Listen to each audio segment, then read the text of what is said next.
सर्वे हो रहा है वो न्यायालय के आदेश पे हुआ। एक हिंदू होने के नाते, एक सनातनी होने के नाते माननीय अध्यक्ष जी, हम तो ये कहते हैं कि न्यायालय किसी भी मंदिर पर सर्वे का अगर कोई आदेश करती है तो मैं नहीं समझता कि किसी भी सनातनी, किसी भी हिंदू को कोई आपत्ति हो। करें, जहां करना हो सर्वे करें। हम कभी गुम्मा अद्धा नहीं चलाएंगे, हम पत्थरबाजी, हम न्यायालय के निर्णय का सम्मान करेंगे।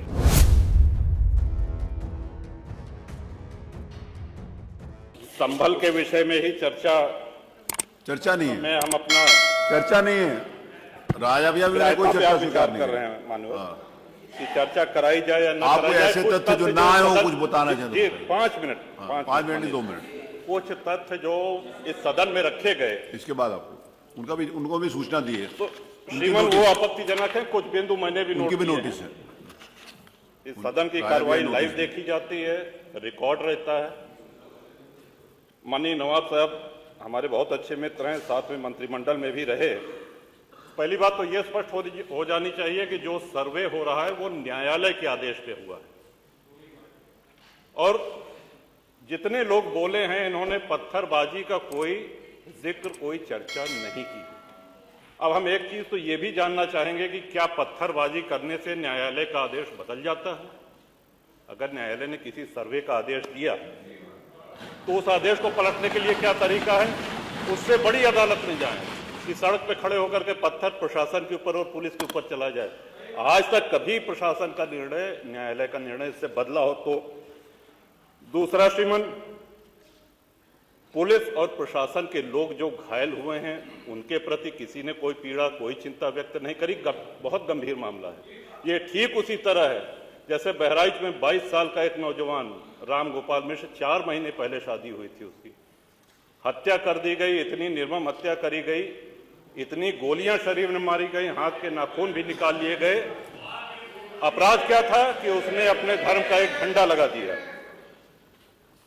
श्रीमान, इसी चर्चा में एक बड़ा रोचक तथ्य सामने आया। माननीय नवाब साहब ने कहा कि कुंदरकी में लूट हुई है, लूट करके, वोट लूट करके ये विधायक बन गए हैं। वरना कुंदरकी में 65% मुसलमान हैं, 35% हिंदू हैं, तो रामवीर सिंह कैसे जीत जाता? ये कार्रवाई में है हमारा। तो मनोहर, एक सवाल हम ये भी करना चाहते हैं कि जिन विधानसभाओं में मुस्लिम मतदाता की संख्या हिंदू से कम है, क्या वो लूट करके विधायक बन के आते हैं?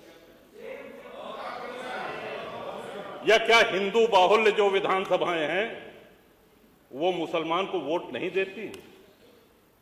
इस हिसाब से तो यही लगता है कि सबसे बड़ा आश्चर्य धरती का यही हो गया कि जब 65% मुस्लिम है तो हिंदू कैसे जीत गया? आज पहला दिन है इन लोगों का सदन में। हमने अनुरोध किया था जो नए सदस्य जीत के आए हैं कम से कम परिचय करा दें, हम लोग भी पहचान लें। हमारा कोई परिचय नहीं है रामवीर जी से, लेकिन वो निर्वाचित सदस्य हो चुके हैं, इस सदन के सम्मानित सदस्य हैं। उनका इस तरह से अपमान करना, उनको लुटेरा कहना, ये तो आपत्तिजनक है। और सर्वे हम बोल रहे तो आप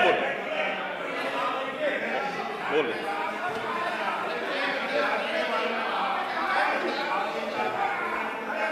माननीय अध्यक्ष जी, 2 मिनट में अपनी बात समाप्त कर रहा हूं। 2 मिनट में अपनी बात समाप्त कर रहा हूं।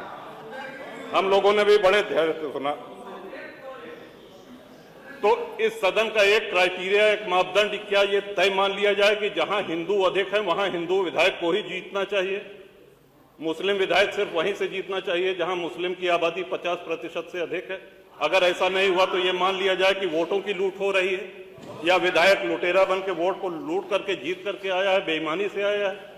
तो श्रीमान, ये तो इन शब्दों को कार्रवाई से हटाया जाना चाहिए। ये सदन के विधायक का अपमान है।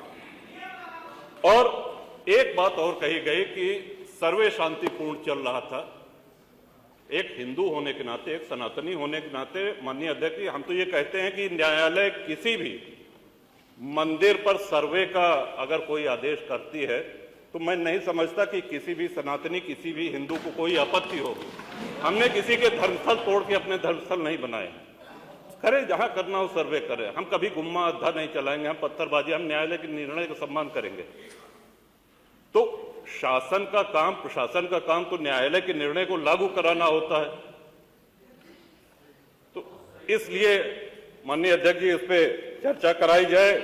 चर्चा में भाग लेने की इच्छा इधर भी है, बहुत से लोगों की है, और चर्चा कराई जाएगी तो बहुत सी सच्चाइयां सामने आएंगी। बहुत अगर आप ये वीडियो YouTube पर देख रहे हैं तो हमारे चैनल को सब्सक्राइब कर बेल आइकन दबाएं, और Facebook पर देख रहे हैं तो हमारे पेज को लाइक करें। 8 मिलियन प्लस सब्सक्राइबर, आपके इस भरोसे के लिए बहुत धन्यवाद।